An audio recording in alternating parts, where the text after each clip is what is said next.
Hello नमस्कार, मी पायल. आपलं नवीन एका ब्लॉगमध्ये तुमचं मनापासून स्वागत आहे. तुम्ही मस्त असाल, मजेत असाल अशी आशा करते. पहिल्यांदा तर तुम्हाला श्री स्वामी समर्थ. उद्या गुरुपौर्णिमा आहे, तर गुरुपौर्णिमा म्हणलं की आपल्याला सगळ्या कामं करून घ्यावं लागतात ना. मग सकाळी पूजा करायची असते, आपल्याला सेवा करायची असते, तर मग याच्यातून आपल्याला वेळ काढून सगळ्या गोष्टी करायच्या असतात. तर आपलं मुलंही बघायची असतात. तर मग सगळं अगोदर थोडंफार नियोजन केलं ना, तर मग दुसऱ्या दिवशी आपल्याला सगळ्या गोष्टी वेळेत होतात ना. मग नाही झाल्या तर मग आपली ही चिडचिड होते. तर सकाळची देवपूजा करून झाली आहे आणि मला एकादशी दिवशीच आहे ना तुळशीची माळ बनवायची होती विठ्ठल रुक्मिणीसाठी, पण त्या दिवशी काही एवढं जमलंच नाही. तर आज मी बनवली आहे. आज बुधवार आहे तर म्हणलं बनवावे. आणि इथं मी हळदी कुंकाचं स्वस्तिक काढलं आहे आणि इकडं गोपद्म. आणि सकाळी लवकर पूजा केली ना, घरात पॉझिटिव्हिटी वाटते. नंतर स्वयंपाक करा, नंतर स्वयंपाक कामं झाल्यानंतर देवपूजा करायला लागले तर मग मला तर एवढं कसं तर होतं. त्यामुळं मग मी लवकर उठून ते अगोदर देवपूजा करायची, त्यामुळं मग आपली सगळी कामं वेळेत होतात.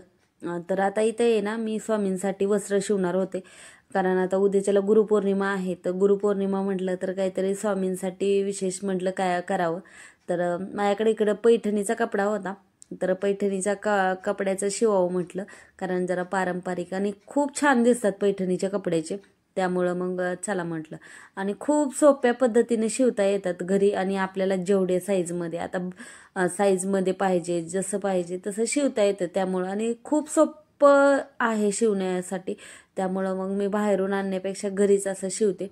आणि त्याच्यातही थोडासा आनंद असतो की आपण हाताने शिवून स्वामींना घातलं तर त्याचा आनंद थोडा वेगळाच असतो.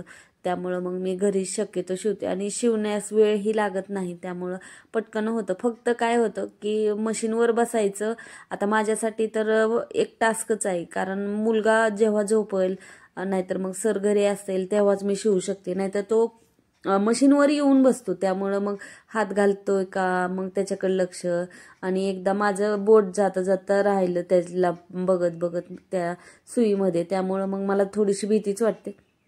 तर आता आहे ना, हा मी 6.5x4चा कपडा घेतलाय आणि 4.5 नाही लागणार, 3.5च लागतं. पण मी थोडंसं मोठं करणार आहे ह्या वेळेस. तर एका साईडने शिवून घ्यायचं आहे आणि त्याला पलटी करायचं आहे. इतके सोप्या पद्धतीने होतं स्वामींचं वस्त्र. आणि आपण खूप असं वाटतं की खूप अवघड आहे, पण तेवढं अवघड नाहीये, पटकन होतं. फक्त आपल्याला करायला बसावं लागतं.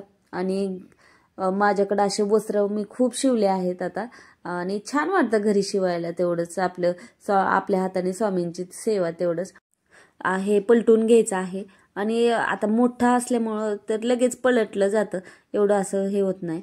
आता पलटून झाला आहे आणि आपल्याला फक्त आता तुम्ही असंही ठेवू शकता साईड शिवून, पण मी नाही तसं करत की असं थोडंसं असं करून घेते आणि तिथं लेस लावून टाकते. त्यामुळं असं घालताना पटकन स्वामींना घालता येते. आणि कसं होतं कधी एकीकडं जातं घातल्यानंतर, मग कधी कधी निसटतं. त्यामुळं मग मी असं थोडं पुढनं शिवून घेते, त्यामुळं मग स्वामींना ॲक्युरेट बसतं, हालत नाही काही नाही. आणि थोडीशी लेस लावून घेते मी. लेस लावल्यामुळे थोडंसं छान दिसतं ते अजून. त्यामुळं मग आणि आहेत माझ्याकडे लेस, त्यामुळं मग म्हटलं चला थोडंसं डेकोरेट करून घ्यावं. आणि तसंही पैठणीचं असल्यामुळे एवढं डेकोरेट करण्याची गरज नाही, ते असंच छान दिसतं. तर मग लेस लावून घेतली आणि त्यानंतर म्हटलं आता नैवेद्य आपल्याला ठेवायचं आहे. तर खूप दिवसापासून चाललं होतं की मला केळीचं पान शिवायचं आहे, पण त्याला काही वेळ मिळत नव्हता. शिव असंच चाललं होतं. तर आज तो वेळ भेटला तेवढा. निमित्त काढलं मी की गुरुपौर्णिमा आहे, चला बाबा आता आपल्याला नैवेद्य ठेवायचा आहे तर आपण शिवून घेऊ. त्यामुळं केळीचं पान ही मी शिवून घेणार आहे. आणि दाराला तोरण ही मी आज बनवलं. दाराचं तोरण ही खूप छान झालं आहे. म्हटलं चला आज सगळं पारंपरिक खणापासून बनवा, नाही तर पैठणीपासून बनवून असं छान. आता गणपती पण येणार आहे, तर गणपतीसाठीही मला शिवायचं आहे थोडंफार. त्यामुळं मग म्हटलं आतापासून थोडंसं शिवायला चालू केलं तर मग गोष्टी होतात. तर आता इथं केळीचं पान शिवायला खूप सोपं आहे. असं बाजारात खूप महाग आहेत. आता मी विचारलं होतं तर 300 350 आपल्या साईजनुसार असते. आणि घरी ते फक्त आहे ना माझ्याकडे कपडा होता ऑलरेडी. आता हा कपडा आपल्याला जेवढं साईजनुसार पाहिजे तसं, पण 50 रुपयाचा कपडा खूप झाला याच्यासाठी. आणि कॅनव्हस तेच सगळं 50-60 रुपयाचं सामान आणलं तर पण आपलं घरच्या घरी तयार होते. पण बाहेर खूप महाग आहेत. फक्त आपल्याला हे शिवायला यायला पाहिजे, ही महत्त्वाचं आहे. शिवायला येत असेल ना तर घरच्या घरी आपण अशा गोष्टी करू शकतो. आणि खण म्हटलं तर तेच खूप छान दिसतं, त्यामुळं जास्त आपल्याला अट्टहास करावा लागत नाही. त्याचं सिंपल शिवलं तरी छानच दिसणार आहे. पण मी ही लेस ही लावणार आहे थोडीशी, म्हणजे अजून अट्रॅक्टिव्ह दिसावं, बाहेर मिळतं तसं. तर त्यासाठी मी छोटीशी लेस ही लावली आणि मोठे साईडची खाली ही एक बाजारात मिळती सेम तशी लावून घेतली, म्हणजे छान वाटेल अजूनच जास्त. आणि केळीच्या पानात आपण गुरुपौर्णिमेला थोडंफार डेकोरेशन करतोच की, सेवा महत्त्वाच्या आहेत, पण थोडंफार असं छान स्वामींना सजवलं तर अजून छान दिसतं. त्यामुळं मग थोडंसं म्हटलं चला सगळंच होतंय आपलं. आणि वेळ असेल तर माणूस आपण अट्टहास करून करतो, आणि जर वेळ नसेल तर मग असं वाटतं की जाऊ दे बाई एवढ्या वेळेत कसं होणार आहे. त्यामुळं मग आपण ही कंटाळा करतो. पण कधी कधी असं वाटतं की आपण थोडंफार वेळ काढायलाच पाहिजे सगळ्या गोष्टीचा. आणि आता मला ब्लाऊज ही शिवायचे होते, पण म्हटलं ते राहू द्या, आधी हे करून घेते. आणि ही मी आहे ना दरवाजासाठी आहे ना बनवून घेतलं होतं तोरण. तर त्याच्याला थोडंसं डेकोरेट करण्यासाठी मी आहे ना कलरने त्याच्यावर ओम, स्वास्तिक, शुभ लाभ आणि पाऊल काढले आहेत. हे खणाचं शिवलं आहे. खण म्हणलं की मला खूप आवडतं खणाचा कपडा, त्यामुळं मग खणामध्ये शिवलं आहे हे. याची बॉर्डर पिवळी होती म्हणून म्हटलं चला आता पिवळ्या कलरनेच करावं. आणि खूप छान उठळून दिसत होतं, त्यामुळं मग असे कलर वापरले ना तर अजून छान दिसतं, म्हणून मग हे करून घेतलं. आणि त्यानंतर म्हटलं आता उद्याच्याला स्वामींसाठी काहीतरी प्रसादासाठी ठेवावं करून. तर म्हटलं चला स्वामींना बेसनाचे लाडू आवडतात आणि घरातही खाल्ले जातात, त्यामुळं म्हणलं चला थोडेसेच करून घेणार आहे, पण करणार आहेत. तर बेसनाचे लाडू एका वाटीचेच केले मी, जास्त काही बनवले नाहीत, पण तेवढं पटकन करून घेतलं आणि आदल्या दिवशी करून ठेवलं. त्यामुळं मग म्हणलं जाऊ दे दुसऱ्या दिवशी जरा थोडंसं आपल्याला सेवा करायला वेळ भेटेल. तर आता इथं मी 1 वाटी बेसन घेतले आणि आपल्याला अंदाजानेच मी तूप टाकलं आहे. आणि सर हे आले होते तर सरांना गप्पा मारत मी बेसन भाजत होते. आणि मुलंही खूप आपण एखाद्या गोष्ट करताना आहे ना त्यांना खूप ओरडावं लागतं, काहीतरी मग करत राहतात, नाहीतर मग किचनवर येऊन बसायचं असतं त्यांना. तर ह्या गोष्टी होतात, तर मग त्यांना बघत बघत मग मी करून घेते. आणि मला ॲट अ टाइम आहे ना अशा एकच गोष्ट करायची, म्हणजे नाही का स्वयंपाक करताना फक्त एकीकडेच लक्ष देऊन करायचं म्हटलं की असं वाटतं खूप लेट होतं. त्यामुळं ॲट अ टाइम 1-2 गोष्टी केल्या तर पटपट काम होतं, असं माझं चाललेलं असतं. तर बेसन भाजायला तर उशीर लागतो, त्यामुळं मंद आचेवरच मग आपल्याला ठेवून बेसन भाजावं लागतं. तर मी दुसरी कामं करून घेत होते त्या बेसन बघत.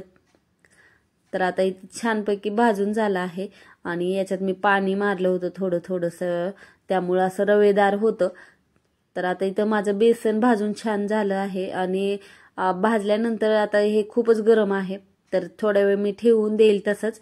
आणि त्यानंतर आपल्याला साखर टाकायची. आता तर याच्यासाठी आहे ना मी अर्धा वाटी साखर टाकली आहे, पिठी साखर, आणि तेवढी व्यवस्थित गोड होतं. तर त्याच्यातच मी वेलची पण साखरेमध्येच टाकून घेतली. आणि आता हे नॉर्मलपर्यंत आलं आहे, त्यामुळं मग म्हटलं चला आता साखर टाकून वळून घ्यावं. नंतर मग दुसरी कामं करायला आपल्याला मोकळं होतं. आणि एकदा ठेवून दिलं ना ते परत वळता येत नाही लवकर, आणि खूप मग हे होतं, म्हणून मग म्हटलं आधी वळून घेतले ना तर आपलं व्यवस्थित होतील. तर आता साखर मिक्स करून घेते. आणि विलायची आहे ना मी साखर बारीक करतानाच त्याच्यामध्ये टाकली होती, म्हणजे बारीक ही होती, त्यामुळं मग वरतून आपल्याला विलायची पूड आणि फ्रेश टाकली ना इलायची थोडासा वास छान येतो. आणि याच्यात मी ड्रायफ्रूट बी टाकले होते आतमध्येच, वरतून मग एखादा लावला तर ते लगेच निघतो, त्यामुळं मग मी आतमध्येच टाकले होते. तर आता छानपैकी वळूनही झाले आहे आणि छान बसत नाहीत काय नाहीत, असं चांगले झाले होते. तर आता हे सगळे वळून घेतले मी, म्हटलं स्वामींसाठी काहीतरी पिवळी मिठाई म्हणून मग लाडू छान, आणि स्वामींना खूप आवडतात त्यामुळं. तर आता हे फायनली असं दिसतंय. खूप छान असं दिसायला वाटायला लागलं होतं. हे वाळलंय थोडंसं. त्यानंतर मग मी तुम्हाला केळीचं पानही दाखवते. तर असं शिवून झालं आहे केळीचं पान माझं. आणि आता उद्याच्याला प्रसाद ठेवण्यासाठी मी हे यूज करेन. आणि ही स्वामींसाठी मी 2 वस्त्र शिवले. तर एक पैठणीचं आणि याचे फेटेही शिवलेत. पण त्याची थोडीशी मला हाताने सुई दोऱ्याने शिवावं लागेल. तर आणि हे खाली टाकण्यासाठी एक वस्त्र शिवलं. कितीही उशीर झाला तरी रात्री क्लीन केल्याशिवाय झोपच येत नाही किचन. मग सकाळी काम करायचं उल्हास येत नाही. त्यामुळं मग क्लीन करायचं आणि मग झोपायचं असं माझं रूल असतो. तर व्हिडिओ कसा वाटला नक्की कमेंट करून सांगा. आवडला तर लाईक करा, शेअर करा, सबस्क्राईब करा. संपूर्ण व्हिडिओ बघितल्याबद्दल धन्यवाद.